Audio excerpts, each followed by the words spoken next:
तीन दोस्त पीयूष, विकास और अमित राजस्थान के एक छोटे से गांव छतरी आए थे। वह लोग अपने बिजनेस के लिए उस गांव में फैक्ट्री डालना चाह रहे थे, क्योंकि उस गांव में जमीन और मजदूर दोनों ही काफ़ी सस्ते थे। उस गांव में अमित ने होटल सोलफुल में रुकने का बंदोबस्त किया था। होटल सोलफुल एक छोटा सा होटल था, कोई आलीशान पत्थर नहीं थे। उसमें सब ईंट से बनी सफ़ेद रंग की एक मंजिल इमारत और नीचे खाने का एक वेज रेस्टोरेंट, जिसमें भी टेबल और दरवाज़ों पर धूल लगी हुई थी, जैसे वहाँ का चूल्हा हफ्तों से जला ही नहीं था।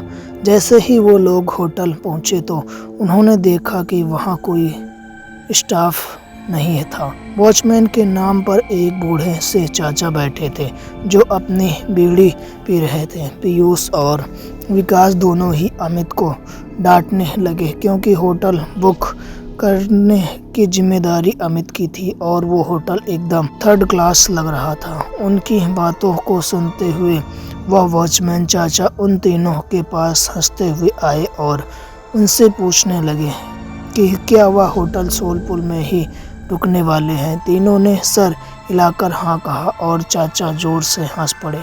हंसते हंसते ही फिर उन्होंने चलना शुरू किया और कुछ गुनगुनाते हुए वहाँ से चले गए। उन तीनों ने उस वॉचमैन चाचा को पागल समझकर उनकी बात पर ध्यान नहीं दिया। तभी रिसेप्शन पर एक आदमी आया, छोटे कद का, घनी मूंछों वाले। उसने उन्हें रूम की चाबी दी। वो लोग ऊपर अपने कमरे में आए, अपना सारा सामान रखा और कुछ देर आराम करने लगे। पीयूष को अचानक प्यास लगने लगी और रूम में पानी नहीं था। पीयूष पानी लेने के लिए जैसे ही रूम से बाहर निकला, उसे पायल की एक झंकार सुनाई दी, ऐसी आवाज़ जैसे कोई पायल पहने भाग रहा हो। पीयूष घबरा गया। उसको एक बात बेहद अजीब लगी, क्योंकि उस होटल में कोई और नज़र नहीं आ रहा था। अब उसके फ्लोर के कॉरिडोर में एंड से पायल की आवाज़ साथ एक जवान लड़की की हंसने की आवाज़ भी आने लगी। पीयूष उस आवाज़ के पीछे जाने लगा कि तभी उसके कंधे पर किसी ने हाथ रखा और पीयूष चीख पड़ा। पीछे रिसेप्शनिस्ट पानी लेकर खड़ा था। पीयूष ने अपनी बौखलाहट में उस रिसेप्शनिस्ट को डांटा और पानी लेकर वापस अपने रूम में चला गया। देर रात विकास रूम से बाहर होटल की बालकनी में खड़ा अपने गर्लफ्रेंड से बातें कर रहा था। उस बालकनी से हाईवे का लंबा रास्ता साफ दिखाई दे रहा था। अचानक उस रास्ते पर एक एक्सीडेंट होता हुआ दिखा। विकास चौंक गया। वह नीचे दौड़ने के लिए जैसे ही मुड़ा तो उसके पीछे सफ़ेद कुत्तों में एक बूढ़ा आदमी खड़ा था। उस आदमी की लंबी सी सफ़ेद दाढ़ी थी और मुंह पर ढेर सारा झुर्रियाँ थी। विकास उस आदमी को देखकर घबरा गया, क्योंकि वो आदमी सिर्फ हाईवे की ओर देखकर मुस्कुरा रहा था। फिर अचानक से उसने विकास को देखा और उसने हंसना बंद कर दिया। अब वह आदमी जैसे ही विकास की ओर बढ़ा, विकास डरकर अपने रूम में चला गया। रूम में आकर जब उसने अपने रूम की खिड़की से उस हाईवे पर देखा तो वहाँ कोई एक्सीडेंट नहीं हुआ था।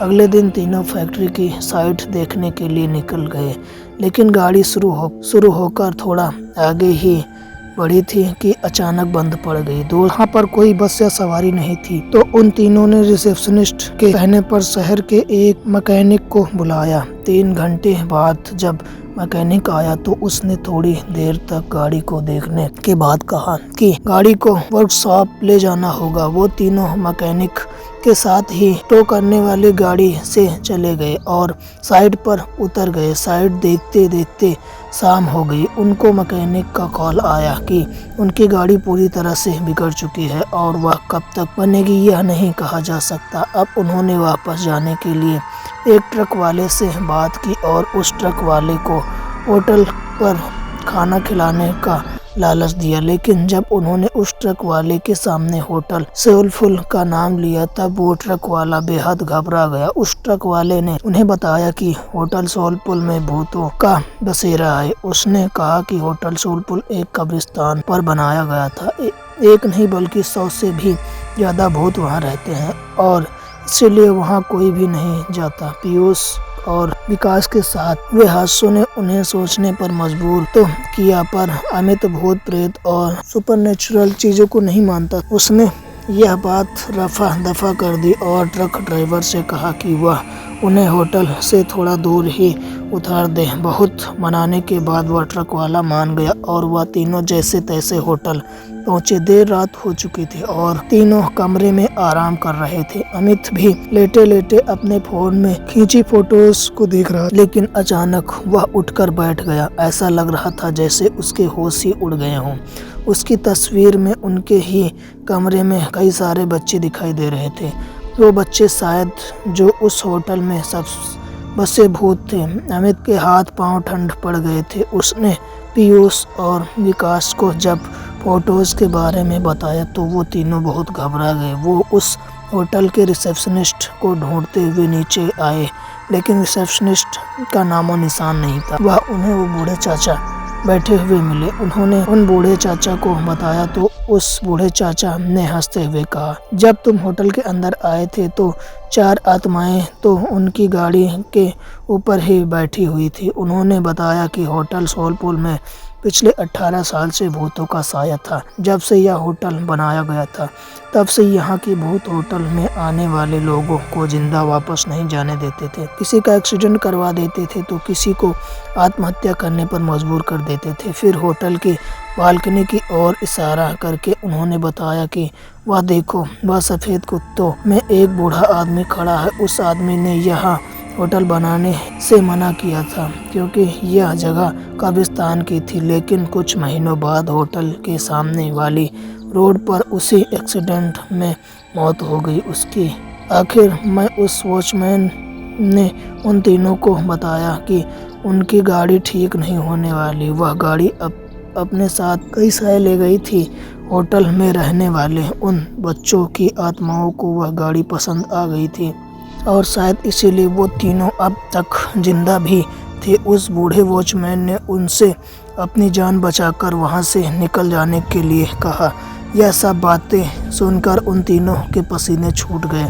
उन्होंने फैसला किया कि वह अभी होटल से निकल जाएंगे। वह तीनों अपना सामान लेकर निकल रहे थे कि तभी उन्हें वो रिसेप्शनिस्ट मिला। वह तीनों उसे धक्का मारकर वहां से तेजी से भागे। हाईवे पर आकर वो लोग आगे जाकर गाड़ी से लिफ्ट मांगने लगे, लेकिन कोई गाड़ी रुकने का नाम नहीं ले रही। तभी वह रिसेप्शनिस्ट उनके पास आया और हंसते हुए उनसे पूछा कि वह लोग भाग क्यों रहे हैं।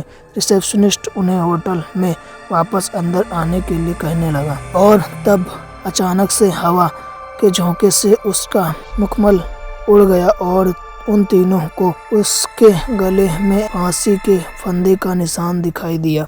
उन तीनों के पैरों तले से जमीन खिसक गई। समझ गए कि शायद यह सभी मर चुके थे और कोई भी जिंदा नहीं था। तीनों डर के मारे हाईवे के रास्ते पर भागने लगे। भागते भागते जब कुछ दूर तक पहुंच गए, उन्होंने पीछे पलट कर देखा। हाईवे में कई सारे भूत उस होटल के चक्कर लगा रहे थे और रोड पर खड़े हुआ वॉचमैन और रिसेप्शनिस्ट उन्हें देखकर अजीब तरीके से मुस्कुरा रहे थे। चित्री गांव के बारे में बात करने से आज भी तीनों बेहद घबराते हैं। उनकी जान तो बच गई पर जिंदगी भर के लिए उनके मन में उस जगह का डर बैठ गया था। अगर आपको यह वीडियो अच्छी लगे तो हमारे चैनल को सब्सक्राइब करें।